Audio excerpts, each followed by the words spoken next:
Oi, amigo. Você vai colar no teu gás?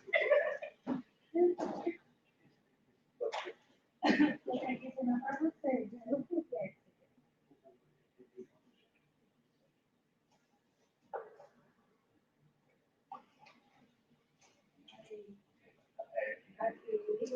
Você liga um botão aqui atrás. Esse botão, viu? Agora eu ligo lá. Liga lá na cantina. Quando você esse é o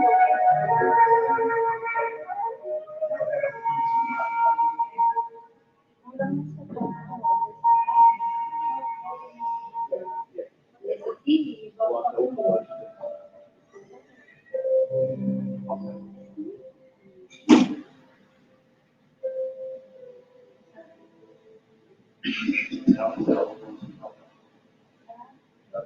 Eu sei. Sabe? Fala que ele foi muito lá no treino.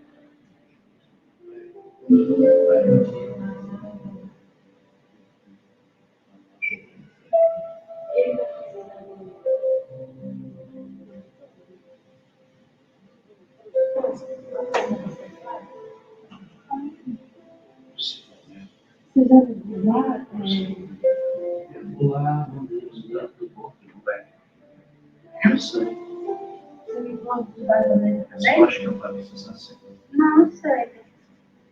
Gente, tem que ver com ele, né? Não sei, vou perguntar. Eu só liguei este. Olha aqui, ó. Você liga essa caixa aí. Já está ligado. E esse aqui, ó. Qual? Aqui atrás, o botãozinho. Ok. Esse é o que ele Este vai já está usar. ligado? Ele vai usar. E o projetor. Ok. Então Duas esquece. vezes. Não foi?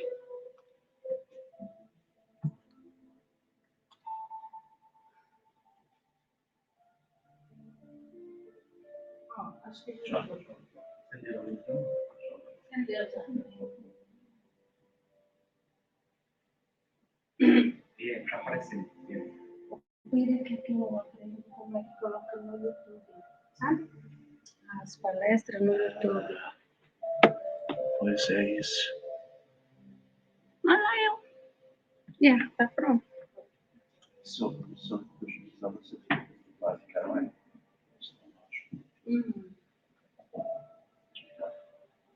Ele tem aquele lá atrás, aquele pão, e atrás aquele aparelho de baixo.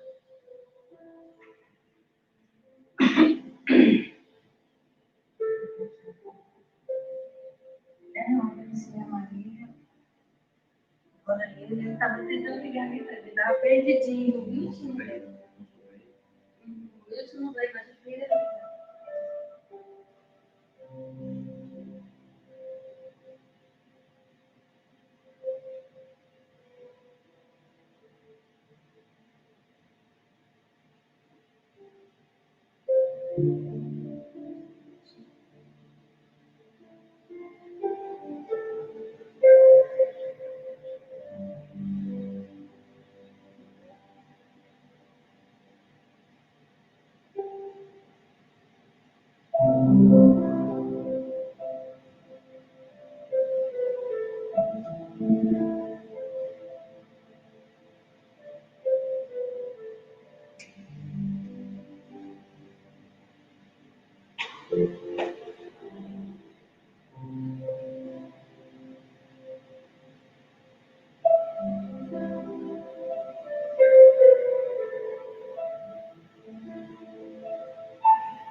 Essa música fez 7 minutos.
Serão os primeiros.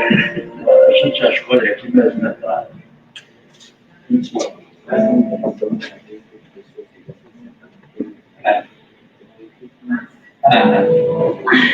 Então, vai.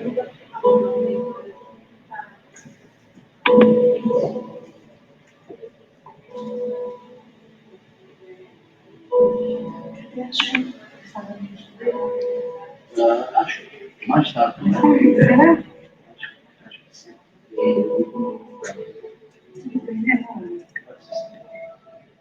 Graças a Deus. Graças a Deus. Aí, Tiagão, você está? Quanto tempo?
Essa frase, a missão.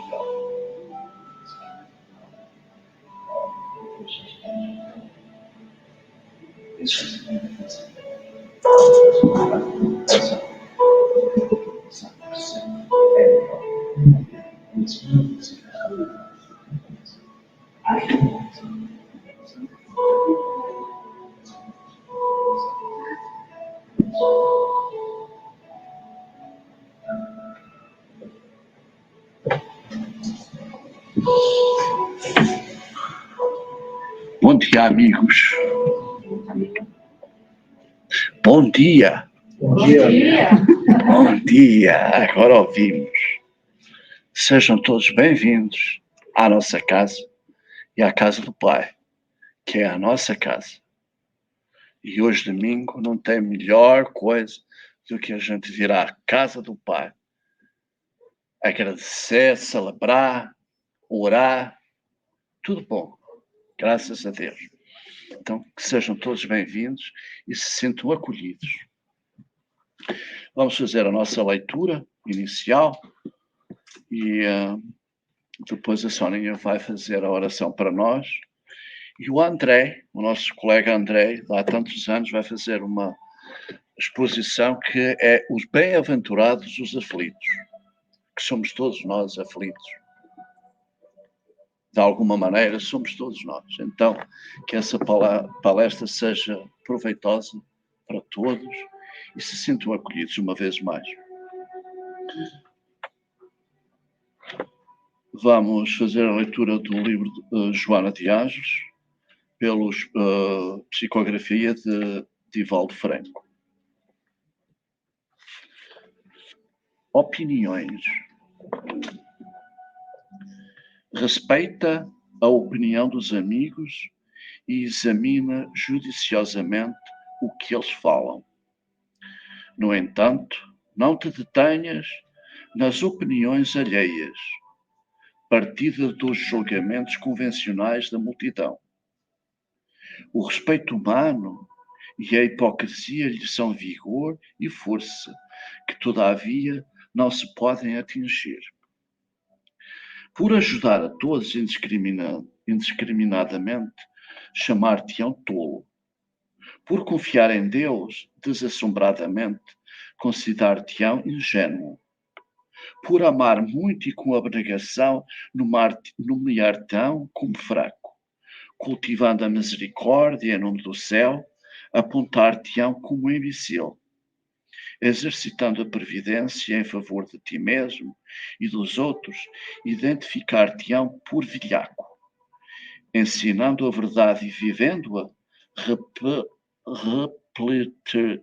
repelir-te-ão como fanático. Serve e preserva, mesmo que a multidão escarnece e volte contra o teu trabalho. Sorri e passa, embora identificando a zombaria em derredor. Não te deixarás de ser prudente, porque te ignorem o equilíbrio. Não serás menos sábio se não te constatarem a lucidez. Embora essas vozes não te considerem o culto à família, o respeito às leis e à submissão de Deus, com amor ao próximo, examina-lhe as instruções verbais. São elas que discursam e escrevem sobre direito e dever, justiça e trabalho, moral e fé, cultura e ciência. Os seus líderes envergam verdões reluzentes e traçam normas de conduta para épocas demoradas, imortalizando os nomes em letras de forma. O culto, porém, à vaidade não lhes permite praticar o que ensinam. O excesso de palavras com que adornam as linhas essenciais mata o espírito e desacredita o íntimo deles, a legitimidade do que asseveram. Continua confiante. As opiniões são ornamentos dispensáveis. Só a ação reta, incessante praticada, ensinar-te-á com proveito as lições dos deveres perante o Pai Celestial.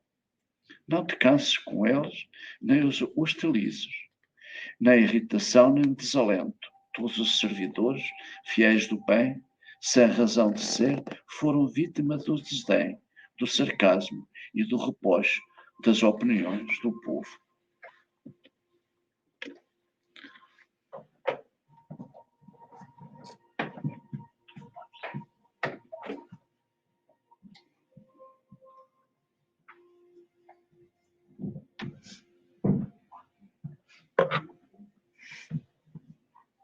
Vamos aproveitar esse momento que estamos aqui na casa do nosso mestre e com muita gratidão te agradecemos, Senhor, pela sua proteção. Mas pedimos também, nos proteja, Senhor, nas tribulações da vida, no dia a dia, já que estamos num mundo de provas e expiações. Ajuda-nos a sintonizar com o bem e andar no caminho reto, seguindo os seus ensinamentos. Nos momentos difíceis, Senhor, não nos deixe cair no desânimo. Que possamos todos lembrar, encarnados e desencarnados, que somos uma flor do jardim de Deus, cada um de nós. Muito obrigada. E é com muito amor que damos por início os trabalhos dessa manhã e que possamos desfrutar da melhor forma para que possamos sair daqui mais aliviados, sintonizados com o amor. Que assim seja, Senhor.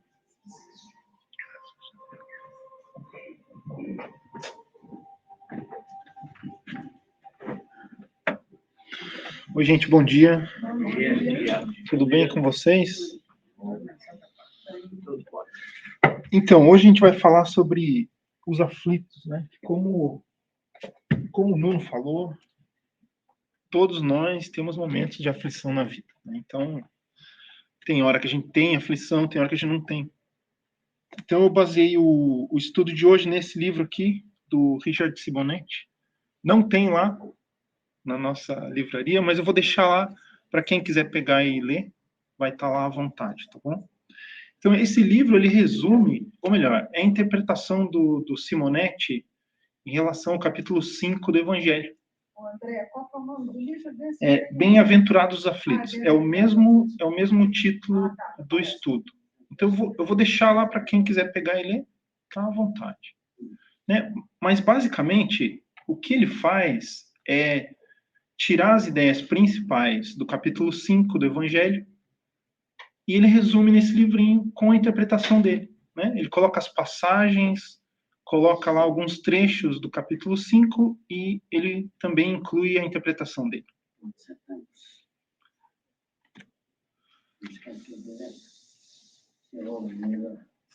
Não tem problema, fica à vontade. Sejam bem-vindos.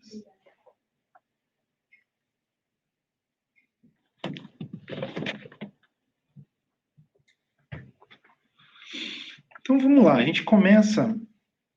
No capítulo 5 tem algumas passagens dos evangelhos e uma que eu coloquei aqui é exatamente essa. Bem-aventurados os que choram, pois que serão consolados. Bem-aventurados os famintos e os sequiosos de justiça, pois que serão saciados. Bem-aventurados os que sofrem perseguição pela justiça, pois que é deles o reino dos céus. Então, Mateus coloca para a gente essa passagem de Jesus, onde ele tenta explicar para a gente que existe um fundamento em a gente passar pelas aflições quando está encarnado. É claro que naquela época, o conceito da encarnação ele não era claro como é para a gente hoje dentro do Espiritismo. Mas o que Jesus tenta passar para os apóstolos naquela época é mais ou menos isso. Que a gente vai ter um consolo, que a gente vai ter um alívio depois da aflição. Né? Então, se a gente voltar naquele tempo de Jesus, o que Jesus veio fazer? Ele veio implementar o reino de Deus. Aonde? Nos nossos corações. Não era um reino físico. Ele não veio para guerrear com outro povo, liderar os judeus na implementação do reino físico de Deus, não. Ele veio libertar a gente dessa visão materialista e mostrar para a gente que Deus vive conosco dentro de nós, né? É isso. Essa é a maior ideia que Jesus trouxe para a gente. Que a gente não precisa ter um lugar para rezar, que a gente não precisa ter um lugar nem se dirigir a ninguém para entrar em contato com Deus, e sim que a gente, através das leis universais de Deus que estão gravadas na nossa consciência, a gente consegue implementar esse reino de Deus dentro de nós, né? Então, para a gente falar sobre a aflição, vamos primeiro falar de Deus. Então, a primeira pergunta do primeiro livro que Kardec codificou para a gente, que é o... Qual é o livro? O Livro dos Espíritos, né? 1864. Então, a primeira pergunta daquele livro é o que é Deus? Ou o que é Deus? Deus é a inteligência suprema, causa primária de todas as coisas. Tá. Eu estava assistindo uma palestra do Haroldo esses dias, onde ele trata exatamente esse ponto, onde a gente lê essa pergunta e a gente trata Deus como uma inteligência, né? Uma inteligência suprema, causa primária de todas as coisas. Mas aí ele passa a abordar um outro aspecto, que é o que vem depois dessa pergunta. Se a gente olhar para isso, e o exemplo que ele usa é uma palestra bem recente, ele fala assim, é como se a gente perguntasse para o ChatGPT o que é Deus. Então dá essa pergunta bem simples, bem dry, bem seca. Deus, a inteligência primária, Deus, a inteligência suprema, causa primária de todas as coisas.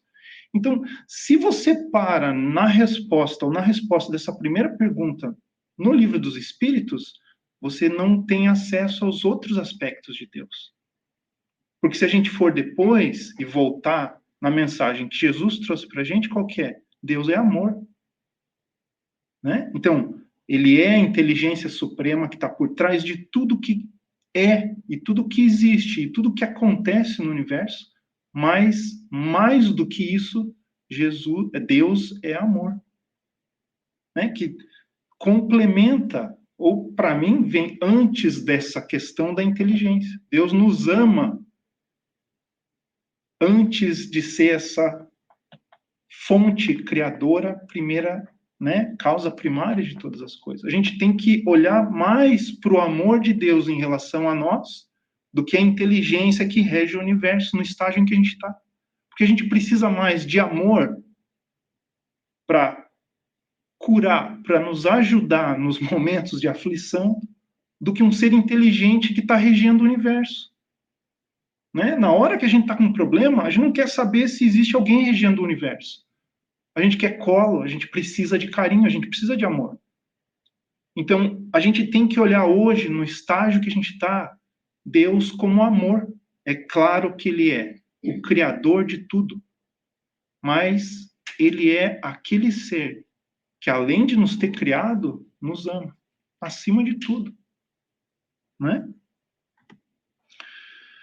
Então, se a gente for continuar nessa definição de Deus, lançando o olhar em torno de si sobre as obras da natureza, notando a providência, a sabedoria, a harmonia que gerem essas obras, o observador reconhece não haver nenhuma que não ultrapasse os limites da mais poderosa inteligência humana.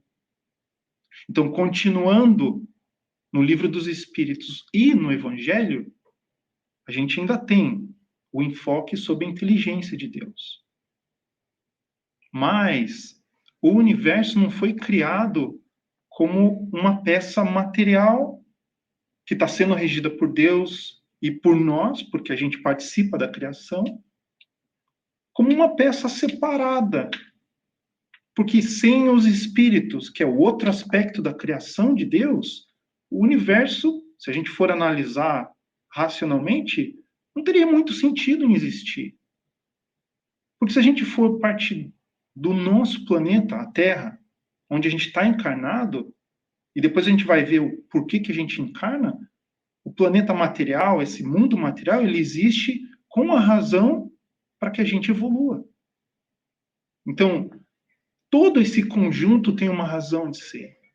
A gente precisa ver o universo, os espíritos e Deus como um conjunto. E um funciona junto com o outro. Então, aqui são os atributos de Deus. Né? Então, a gente, se eu não me engano, isso está na Gênese. E no centro, se a gente partir do primeiro ali, Deus é eterno. Então, Deus não teve início. Diferente de nós, que nós fomos criados por Deus num determinado ponto no tempo, mas a gente nunca vai deixar de existir, Deus não foi criado por nada. A gente não sabe, a gente não consegue entender, conceber essa ideia de não ter sido criado. Porque tudo na nossa vida tem um começo e tem um fim. Então a gente não consegue entender como é isso.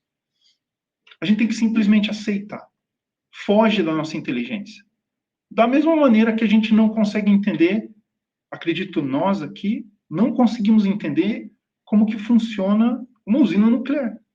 A gente tem uma ideia de como funciona, mas na realidade a gente não sabe os mínimos detalhes de uma fusão nuclear. A gente não sabe. A gente tem que estudar para isso. E mesmo estudando, muitos de nós, a maioria de nós, não consegue conceber essa ideia. E é o caso de Deus aqui. A gente está num estágio evolutivo que a gente ainda não consegue entender a grandiosidade de Deus. E a gente tem que aceitar isso. Da mesma maneira que uma criança não entende tudo. A gente ainda está mais ou menos na nossa infância, adolescência espiritual. E a gente não consegue entender tudo. Então, Deus é imaterial. Deus não é matéria. Né? A gente consegue entender isso por quê?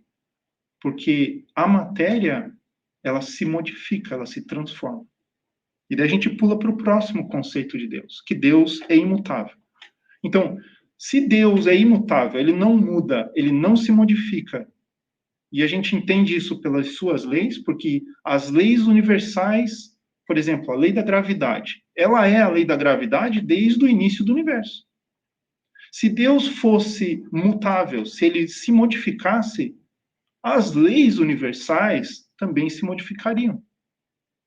Né? Então, ó, vamos tentar imaginar um universo onde, quando foi criado, existe uma lei da gravidade, onde os planetas se atraem, se repelem, e de um determinado momento aquela lei muda. Ah, não, agora passa a se atrair mais. O que ia acontecer? O universo ia se implodir. Né? Então, através desses pequenos exemplos, de novo, baseado na premissa de que a gente ainda não entende Deus na totalidade, a gente conclui que Deus é imaterial, Deus é imutável. Deus é único.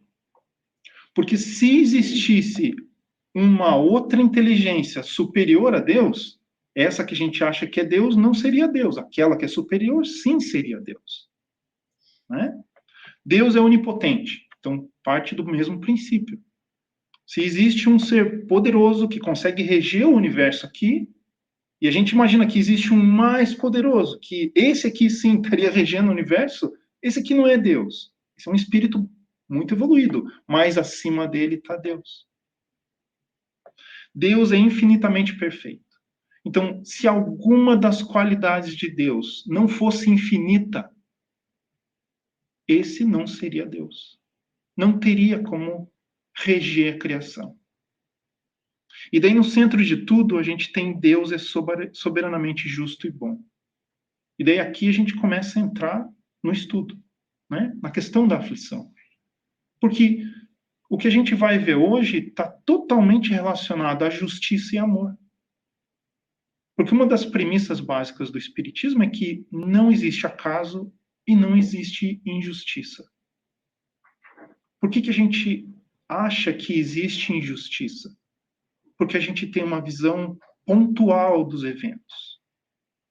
Né? A gente tem uma visão como se fosse aquele negócio que a gente coloca no cavalo para ele seguir reto.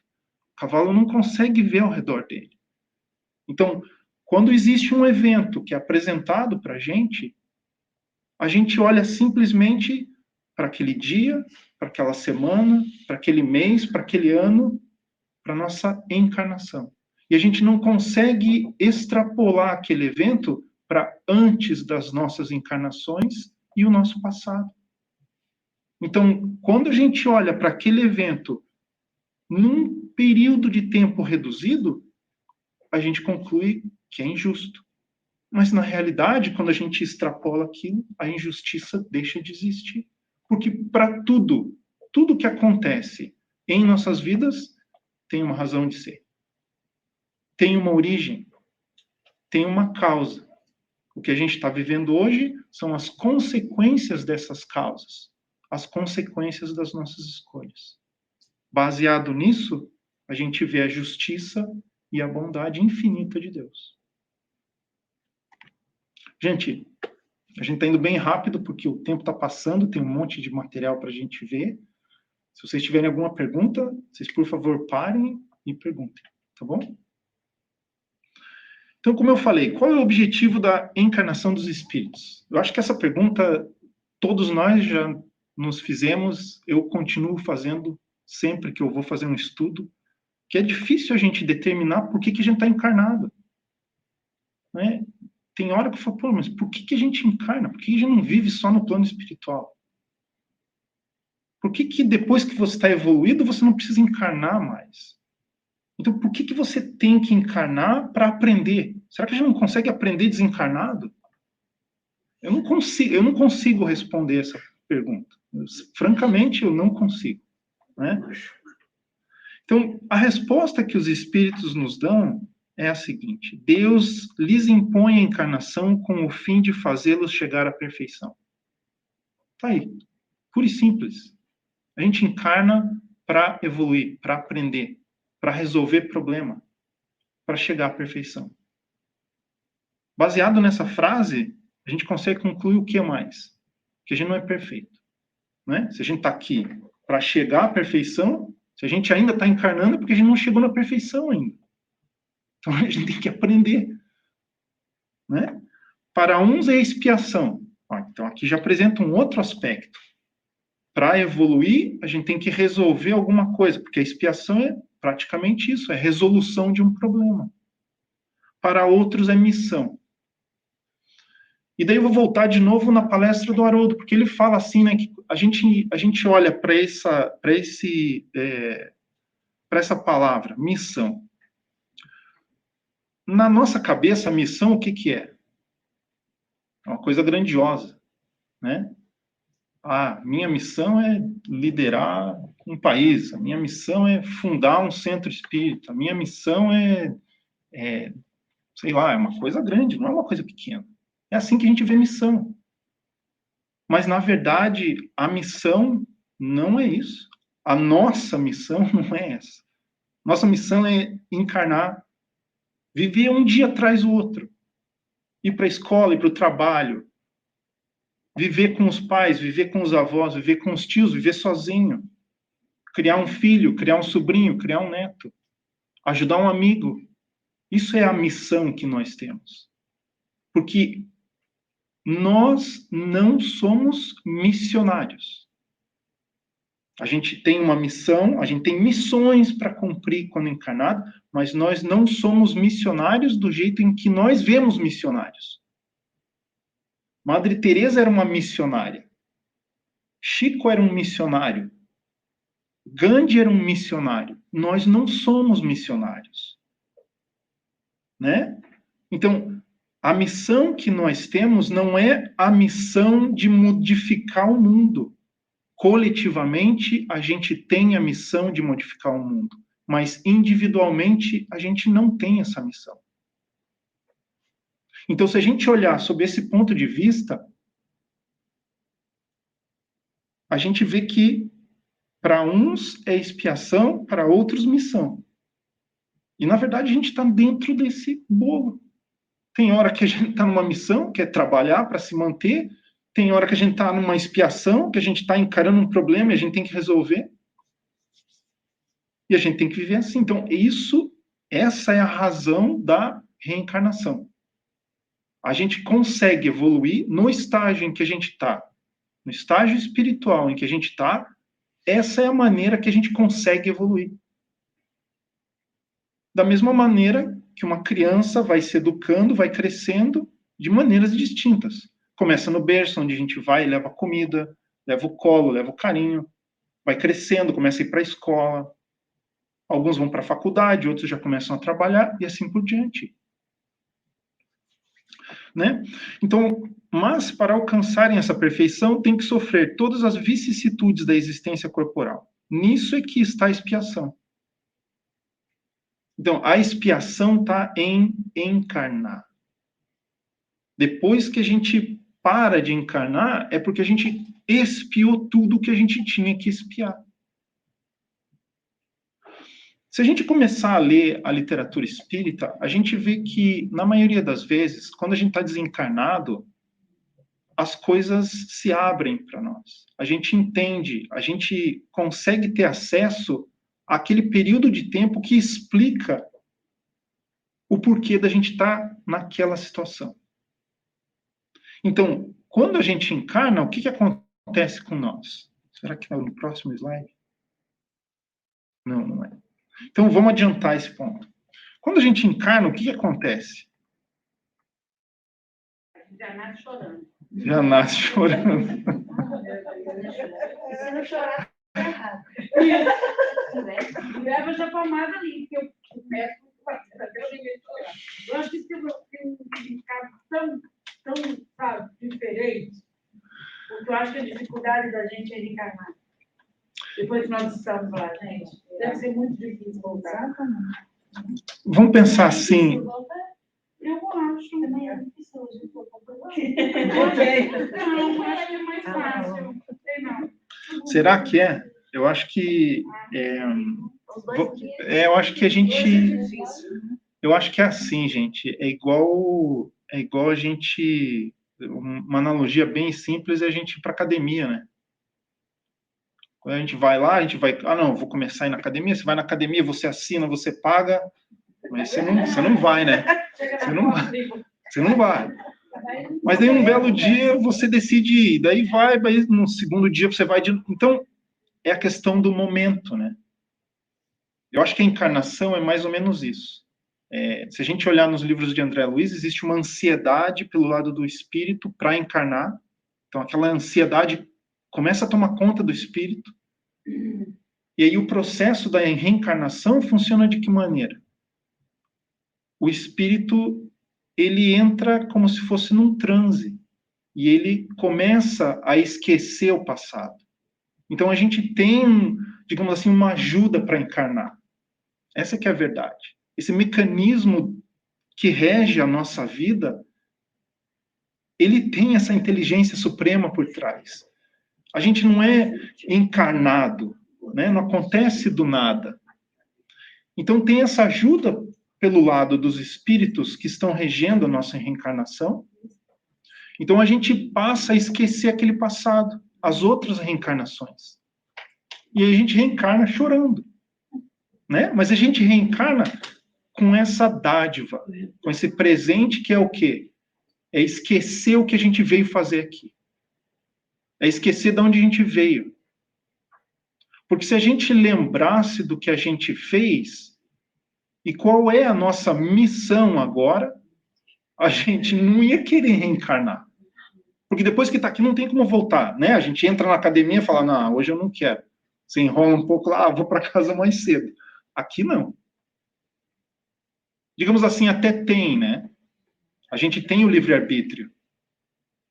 Mas a consequência é muito mais grave do que você entrar na academia, ficar 5 minutos e voltar para casa.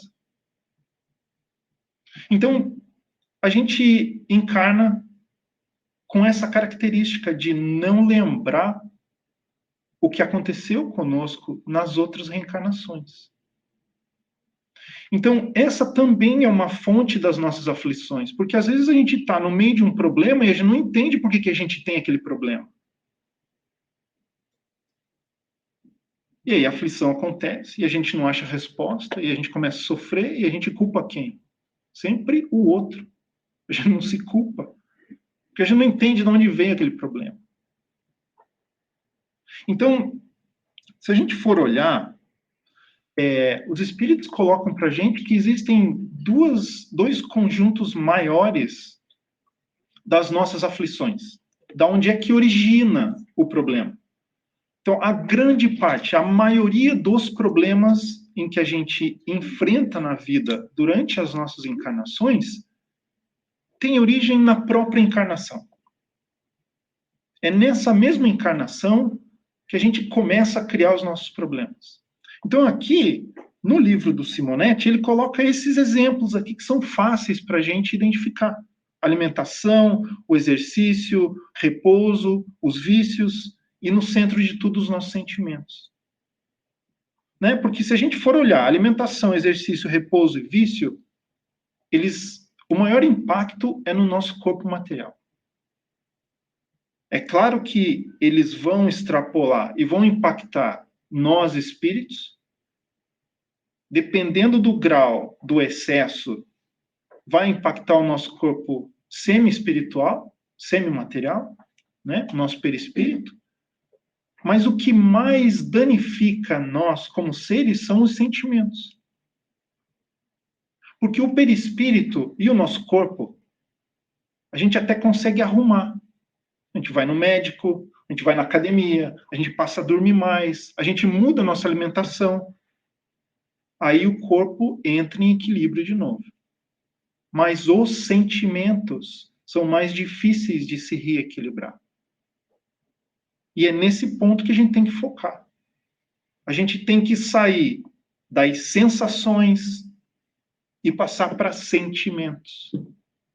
Né? Então, se a gente olhar para a alimentação, por que a gente se alimenta? Qual deveria ser o fator básico para a gente se alimentar? É energia para o corpo girar, para o corpo conseguir operar. Né? É como se fosse esse laptop aqui. Se ele não estiver conectado na fonte aqui, na tomada, ele tem uma bateria. Então, quando a gente encarna, a gente precisa dessa bateria diária, da comida. Só que aí, o que acontece? Passam as sensações a tomar conta da gente. Então, de novo, quando a gente está no plano espiritual, o tipo de alimentação que o espírito precisa é um. Quando a gente está encarnado, a alimentação é outra e a maneira com que a gente se sensibiliza é completamente diferente. Então, essas sensações levam ao excesso. E não é só na alimentação. Né? Então, a gente tem que sair de deixar as sensações tomarem conta da gente, regerem a nossa vida e começar a focar nos sentimentos, que são coisas mais duradouras. Né? Então, eu deixo de comer porque é gostoso. É claro que a gente pode, né? Tomar um café, comer um doce, tomar um vinho, mas não no excesso. Né? Eu acho que é assim que a gente tem que entender, tem que ter um equilíbrio. A gente tem que ter o básico para viver. A gente não precisa se exceder. Se no começo dos meus dias eu soubera o que sei hoje, quantos passos em falso teria evitado? Se houvesse de recomeçar, conduzir-me-ia de outra maneira. Então, quanto mais velho a gente vai ficando, mais a gente repete essa frase, né? Ah, mas se eu soubesse disso antes... É aquela velha história, né? Quando você... Se eu tivesse 20 anos, o que eu sei hoje... ia fazer tudo de novo. O pior é isso, gente.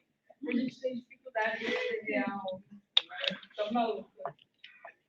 Tem um exercício que a gente faz nas empresas, quando está fazendo dinâmica de grupo, uma pergunta comum que faz é exatamente essa, né? O que você falaria para você, profissional, no começo da tua carreira, sabendo o que você sabe hoje? Né? Então, a gente tem a vantagem de que Deus oferece para nós inúmeras oportunidades. Então, a gente não precisa voltar. A gente não precisa voltar quando a gente tinha 20 anos. Seria legal, seria muito bom, né?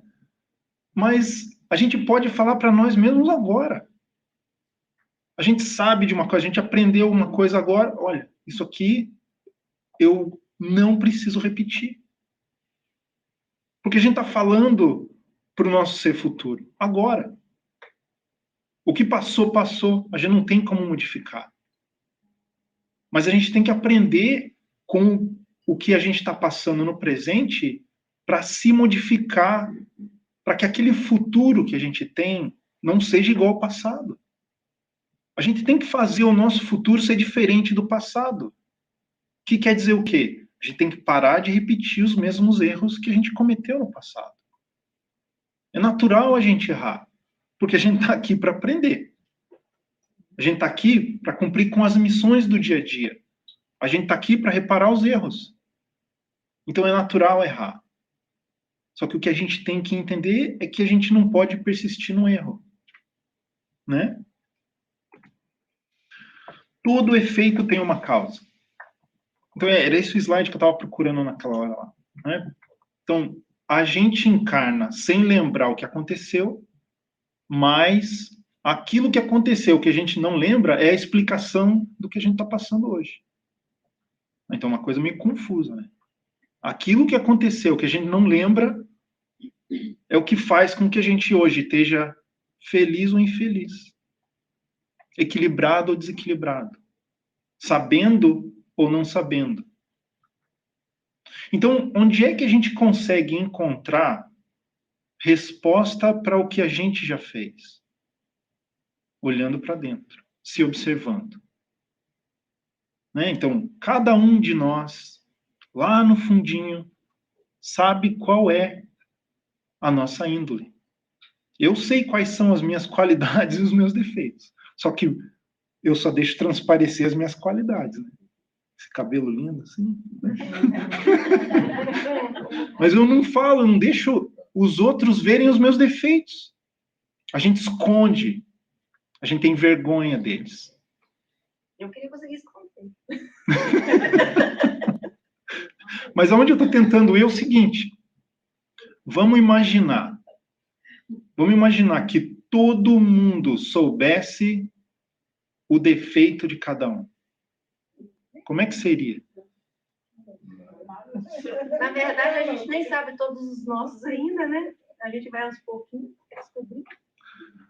Então, se a gente soubesse, digamos assim, né, se a gente for olhar para a vida como é hoje, a vida da nossa humanidade, a gente ainda tem a tendência de apontar o dedo para o lado negativo, para o defeito do outro. A gente faz muito mais isso do que elogiar ou enaltecer o lado bom das pessoas. Então, se a gente olhar para o mecanismo da reencarnação, onde ele esconde de todos os defeitos e as atitudes e os atos que foram cometidos por nós em outras encarnações, a gente vê que existe uma sabedoria por trás disso. Porque se a gente esconde o nosso lado ruim dos outros, imagina se isso fosse transparente sem a gente poder escolher. Porque a gente pode chegar para o outro e falar assim, olha, eu sou uma pessoa invejosa. Eu tenho esse direito, né? Eu tenho essa liberdade de chegar e me expor para as pessoas. Agora, vamos imaginar que, além disso, eu chegasse para você, olha, 2 vidas atrás, eu metralhei um monte de gente ali. Umas 10 vidas atrás, eu era um arqueiro do rei lá e eu matei uns 20 com flecha. E aí? Como é que seria a nossa vida e os nossos relacionamentos se a gente soubesse do nosso passado? Porque não dá para a gente pensar que se a gente habita um planeta de provas e expiações, a gente vem de um passado perfeito. Não é. Infelizmente, não é. Se a gente já fosse perfeito, se a gente já tivesse livre dos problemas, a gente não estaria encarnando aqui mais. Todos nós estamos no mesmo nível. Nenhum de nós é perfeito. Todos nós temos erros e acertos no passado. Então não dá para a gente olhar para o outro e falar assim, eu sou melhor que aquela pessoa. Não sou. Não sou. De maneira nenhuma. A gente está aqui porque a gente precisa estar aqui. Para aprender com o outro. Para dar exemplo para o outro. Para resolver o problema do passado. Então a gente tem que entender isso e agir. Então o agir é o mais difícil. A gente até consegue entender tudo isso, né? Eu estou aqui, eu estou encarnado num planeta de provas e expiações, eu não sou perfeito, já cometi erros. Muitos dos problemas que eu tenho hoje são em função dos meus erros do passado. Agora, agir em relação a tudo isso é que é esse passo que está difícil para a gente ainda. Onde, a partir do momento em que a gente coletivamente der, aí a gente passa de planeta de provas e expiações para um planeta um pouco mais aliviado.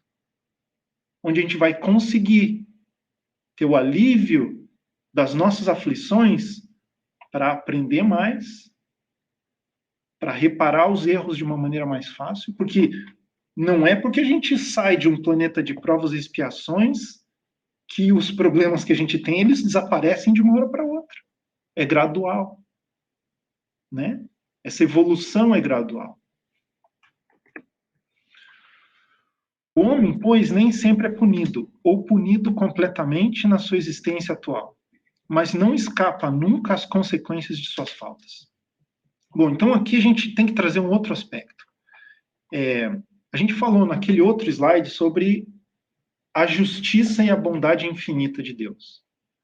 Então, quando a gente vai reparar um erro, a gente não precisa reparar o erro da mesma maneira que a gente errou.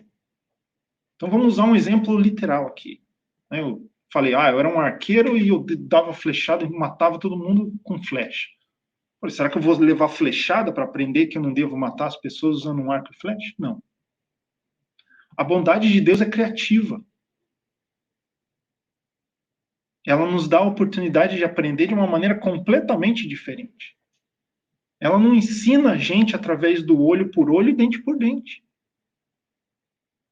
Essa é a grandeza de Deus. Né? Por exemplo, quem tem filho, quem tem mais de um filho, quando vê um irmão bater no outro, você vai lá e bate no seu filho do mesmo jeito que ele bateu no outro? Não. Um irmão pegou um brinquedo e jogou na cabeça do outro. Você vai pegar o mesmo brinquedo e vai jogar na cabeça do teu filho? Não. Como é que você faz? Você vai lá e você conversa. Você fala, você explica. Você mostra o outro lá que está chorando, tá saindo sangue. Você fala, você está vendo o que aconteceu? Então, se a gente extrapolar a maneira com que a gente educa os nossos filhos para Deus, que está nos educando agora, e onde a nossa bondade é limitada, e a bondade dele é ilimitada, a gente está corrigindo os erros do passado aqui, vivendo juntos. Então eu posso ser enfermeiro numa unidade de queimados quando eu era aquele que tocava fogo nas pessoas, para ver a consequência da queimadura. Esse é um exemplo. Né? Então, se a gente for através da literatura espírita, a gente vê vários desses exemplos, onde a correção do erro não é feita através daquela mesma maneira com que a gente errou, com que a gente machucou o nosso irmão. Né? Então, a gente pode machucar uma pessoa de maneira física ou de maneira moral.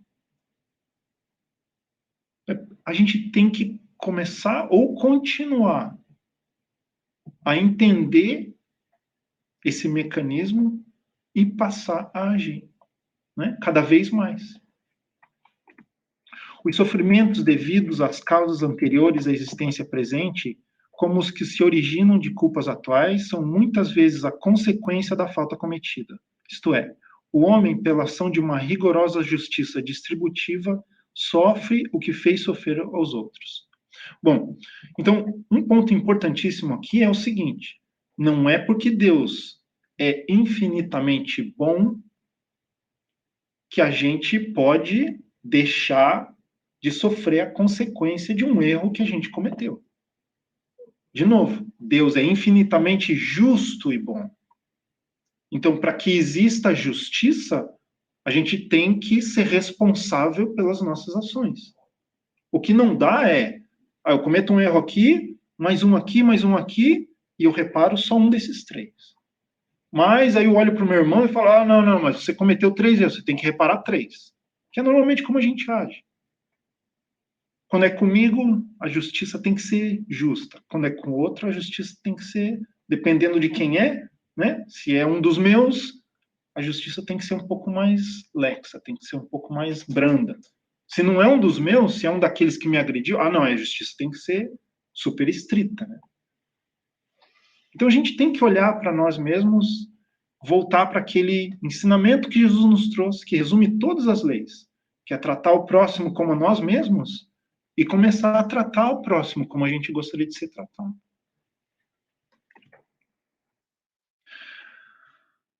A expiação serve sempre de prova, mas nem sempre a prova é uma expiação. Provas e expiações, todavia, são sempre sinais de relativa inferioridade, porquanto o que é perfeito não precisa ser provado. Então é isso que a gente tinha conversado antes, né, gente?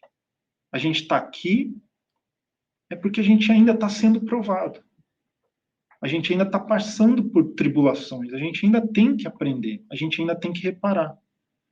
Mas eu volto a bater naquele ponto da bondade de Deus. Né? A gente tem que olhar o lado bom. a gente está tendo a oportunidade de uma nova encarnação, a gente está tendo a oportunidade de reparar o erro.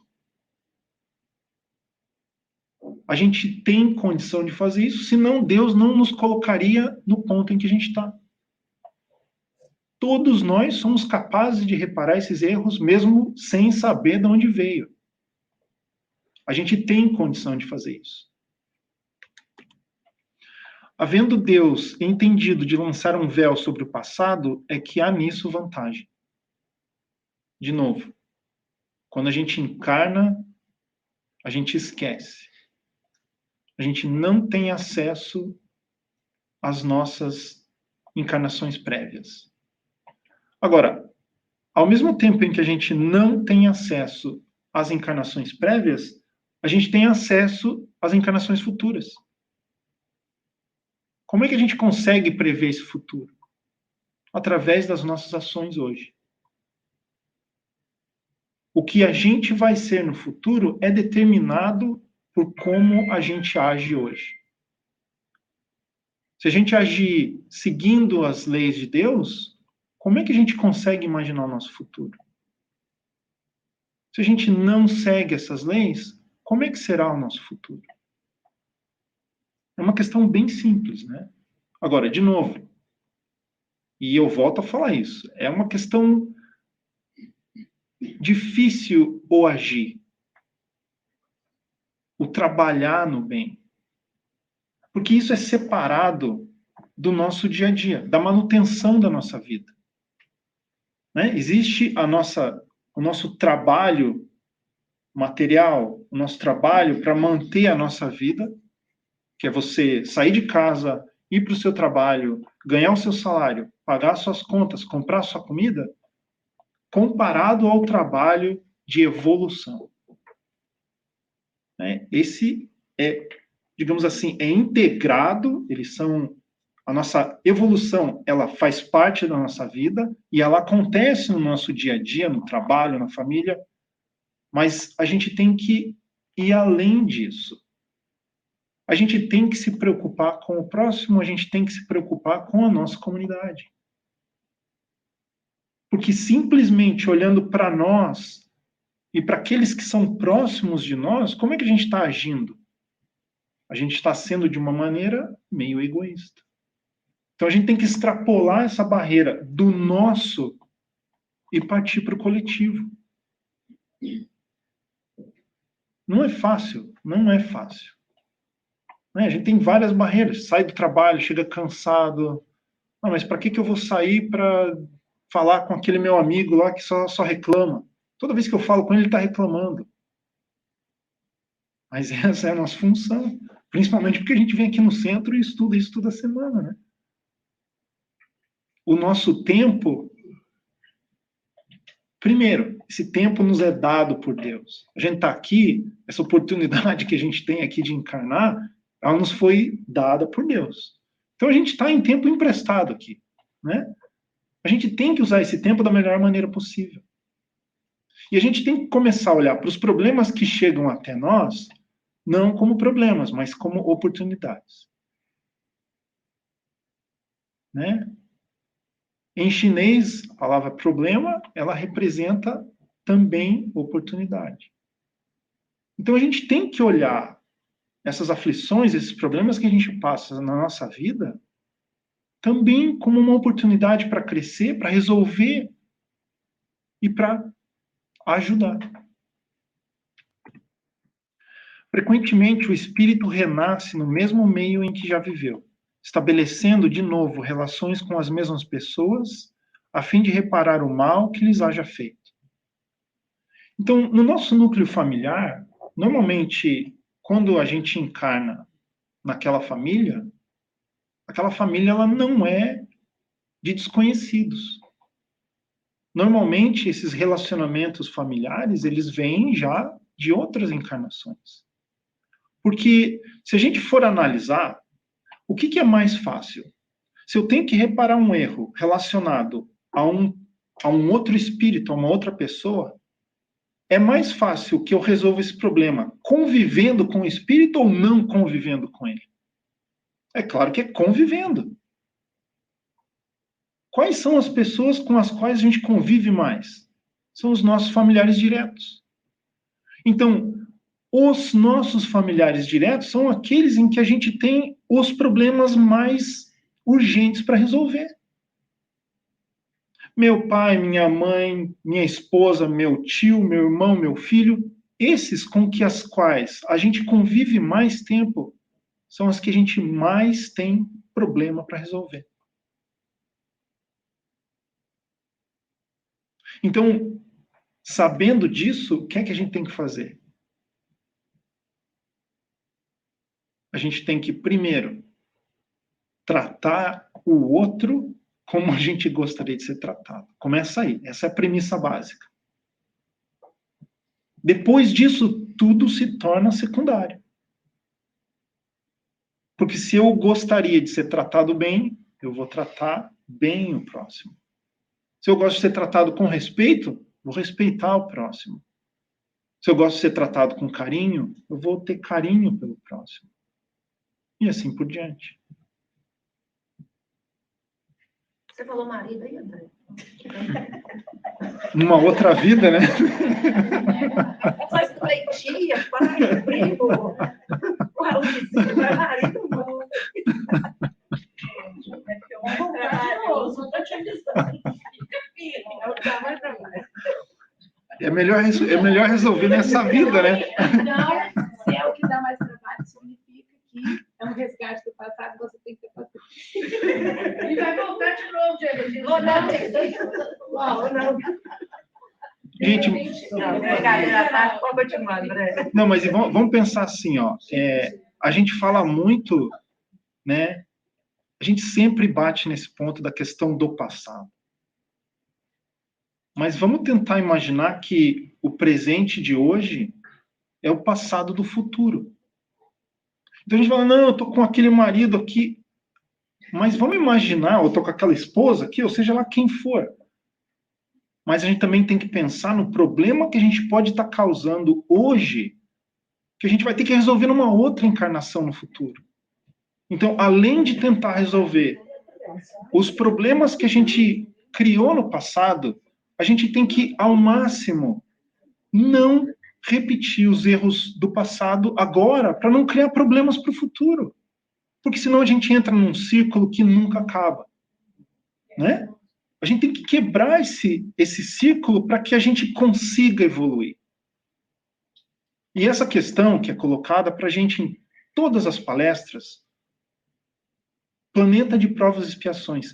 Ninguém de nós vai sair de um planeta de provas e expiações e pular para um planeta melhor, agindo sem quebrar esse ciclo. Né? A gente tem que entender que a gente faz parte dessa humanidade. E que a gente tem que resolver isso em conjunto. Porque é muito fácil a gente, estando aqui dentro do centro, falar sobre isso. A gente sai daqui, entra no trânsito, vai no supermercado, vai para o trabalho. Aí, toda essa tranquilidade que a gente tem aqui, toda essa clareza de pensamento, ela deixa de existir. Então, se a gente, como humanidade, não passar desse ponto, individualmente é muito difícil. Não dá. A gente não consegue resistir aos problemas lá de fora. Né? A gente precisa da ajuda do próximo para evoluir. Da mesma maneira que o próximo precisa da nossa ajuda para crescer. Sozinho a gente não consegue.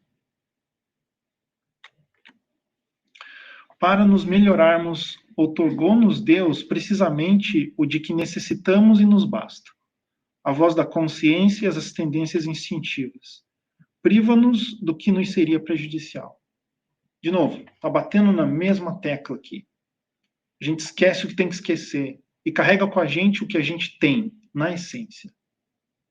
De novo, volta a bater nas nossas qualidades e nos nossos defeitos. A gente carrega tudo isso, de uma encarnação para outra. O que a gente leva quando a gente desencarna é exatamente isso. Né? São as nossas qualidades e os nossos defeitos morais. A gente também carrega um monte de coisa que é o impacto da vida material no nosso perispírito. Dependendo dos nossos excessos, a gente está carregando tudo isso junto. Né? Então, daí volta naquele slide onde a gente colocou as causas das nossas aflições tendo origem nessa encarnação. A gente traz das encarnações anteriores as nossas qualidades e os nossos defeitos. Dessa encarnação, a gente leva os excessos, que estão sendo imprimidos no nosso perispírito. Então, outro objetivo nosso na encarnação é buscar o equilíbrio. Achar um trabalho onde a gente não se estresse, que é praticamente impossível. Se alimentar bem, que é muito fácil. Exercitar, dormir bem. A receita é super fácil, gente. Né?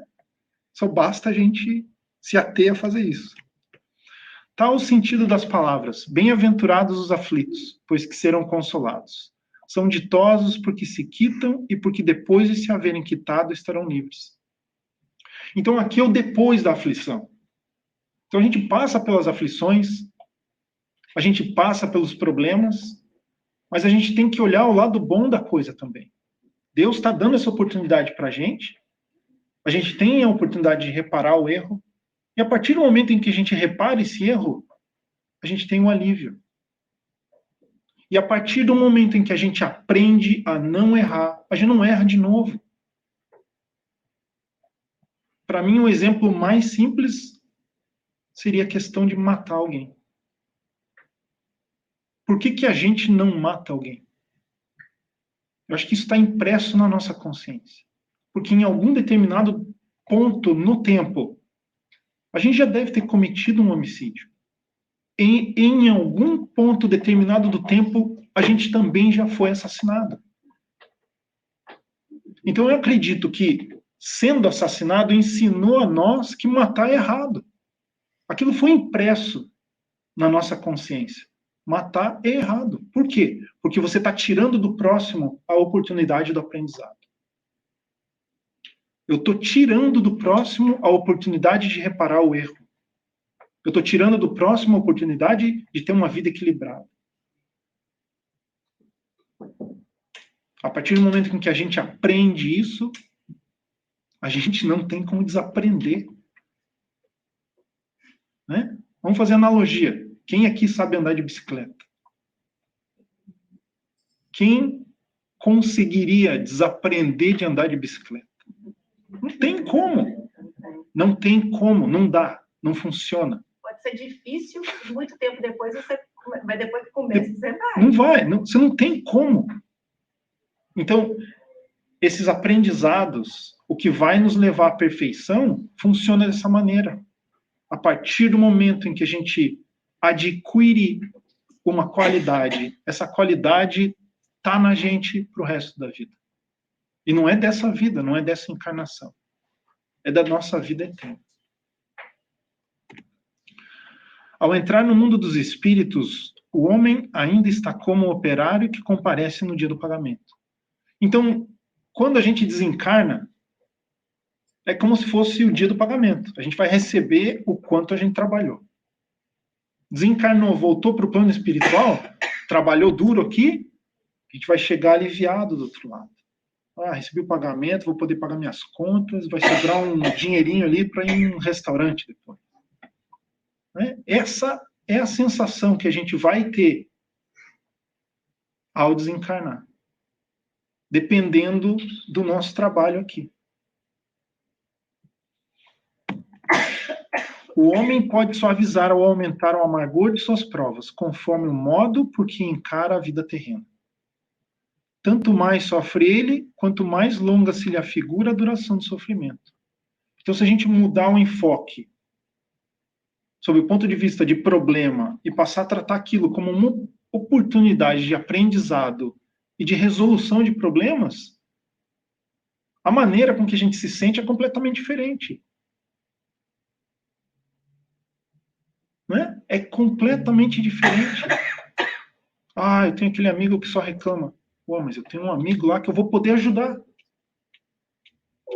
Eu também podia chegar, e normalmente é assim que acontece, né? Você tem um amigo que te liga e ele só reclama, a hora que ele te liga começa a reclamar, aí você acha alguma coisa para reclamar também. É assim que funciona. Só que a gente tem que tentar, ao máximo, mudar aquilo. Tentar ajudar, não reclamando também, porque não é aquilo que ele quer ouvir. Ele quer alívio, ele quer extravasar, ele quer alguém que discute. Então, ao invés de reclamar, da próxima vez que a gente tiver um amigo que te liga reclamando, ou fique quieto, só escute. Ou tenta achar um conselho. Vamos tentar modificar esse enfoque do problema. A gente não tem problemas. A gente tem oportunidades para resolver e para aprender. É isso que Deus está dando para a gente. É isso que Deus quer da gente. Que a gente consiga entender que o que a gente está fazendo aqui é resolver os problemas que a gente causou e está tendo oportunidade de aprender.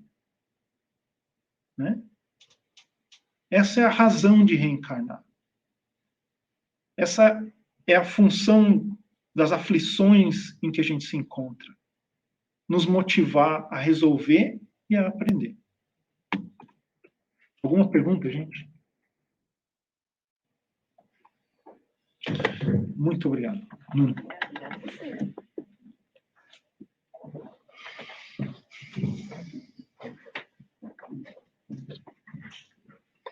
Obrigado, André. Gostaram da palestra? Muito, muito. Também gostei. Simples, mas eficaz. Obrigado, André. Às vezes as palestras são complicadas e a gente fica meio confuso. Tem outras bem simples, mas bem profundas. E esta é simples, mas com uma profundidade maravilhosa. Obrigado.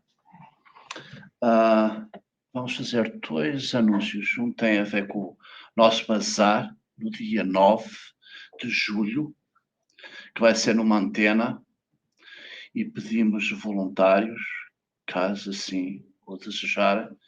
Precisamos de ajuda para levar o material para lá, que se reunirão aqui por volta das 6 da manhã, porque tem que estar completo lá, portanto, toda a exposição às 9 horas da manhã. Então, o pessoal vem para aqui às 6 e pouco, carrega, já tem um transporte, e aí leva para lá, coloca, e depois à tarde também voltar outra vez com o material. Alguém que esteja disponível, nós agradecemos. O segundo é o almoço. O almoço, a gente agradece a participação de todos, que puderem, e os que não puderem, também sejam de certeza que não vão sem almoço. Sim, Soninha, fala. Caipira. Eu ia fazer essa pergunta, qual que é o cardápio? Eu sou minha responde. Aquele franguinho caipira. Uau! Um franguinho caipira. Com quiabo, olha só. Maravilha. Quem quiser comer pode levar para casa. Exatamente. Obrigado. Não sei se há algum anúncio mais. Tem o da Regina, do dia 15 de julho. Oh, Regina, quer falar aqui, por favor? Posso? Porque fica melhor. Esse projeto é um projeto Proud to be Brazilian. É muito importante que a gente não esquecer que somos brasileiros. Aqui no Brasil, né? Mas as leis continuam. Estar nos Estados Unidos, ser americano, você tem o privilégio de votar. No Brasil, nós temos a obrigação, é mandatório. Então, é um projeto que eu tinha e que agora, graças a Deus, a gente está botando na prática. No dia 15, a gente vai fazer um atendimento consular aqui, não tem nada a ver com consulado, mas é um documento necessário para qualquer outro documento. Você não faz uma procuração se o seu CPF não esteja aqui. Seu CPF, para estar em dia, você tem que ter o título. Então, nós vamos tirar o título, regularizar ou transferir. A importância de quem mora aqui, votar 4 anos para presidente. E é isso. É um trabalho que vai ser voluntário, e a gente pede, os despachantes cobram de 80 a 100, a gente pede uma doação de $20, no mínimo, para a casa onde a gente está fazendo o trabalho. Então, no dia 15, quem tiver interesse, está no site do centro, e a gente mandaria o WhatsApp. Ali tem um ícone, né, um código de barra, onde você aperta, pode fazer a doação e a inscrição. Tá? Então, durante o dia 15. Uma pergunta, isso é restrito só a título ou qualquer documento? Esse vai ser só a título. Mas a gente pode, Cris, eu e uma outra pessoa que é voluntária, que é a Luísa, que trabalhou anos no consulado, hoje ela está aposentada, ela também vai ser voluntária. E as pessoas que quiserem, inclusive quem tem 16 anos, quiser tirar o título, já pode tirar. Tá? Regina, esse é só um dia ou Não, vai-se prolongar? É um dia que vai ser uma experiência. Ok. E é lógico que vão ter que ser outros dias. Ok. Né? Porque o atendimento ele pode levar de 20 minutos a 1 hora. É. Então, eu vou tentar ver se a gente consegue. A gente botou na propaganda 10 horas, mas vai ter que ser mais cedo. Se Deus quiser, a gente atender o máximo de pessoas possível. Eu queria fazer pelo menos uma vez por mês em cada instituição. E são várias, viu, gente?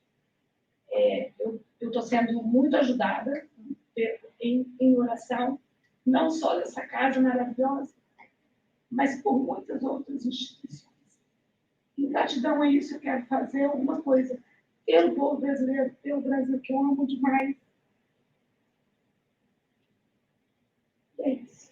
Que bom. Vamos conscientizar que a nossa nacionalidade é a nossa. Obrigada. A Regina estava falando, eu estava a me lembrar que nós espíritas temos uma máxima que diz: fora da caridade não há salvação. E todos os gestos são caridade, desde que eles sejam em prol da sociedade e do bem comum. Aí está, então, para ela e para toda a sua equipe. Que Deus abençoe e que vamos ajudar aí nesse projeto que é conveniente para todos nós, cidadãos que pertencemos a um país e que de alguma forma temos responsabilidades para com isso. Então, aproveitem toda a oportunidade, os que necessitarem. Vamos partir para a nossa oração final. Eu chamaria a Luciana, se ela não se importasse, por favor.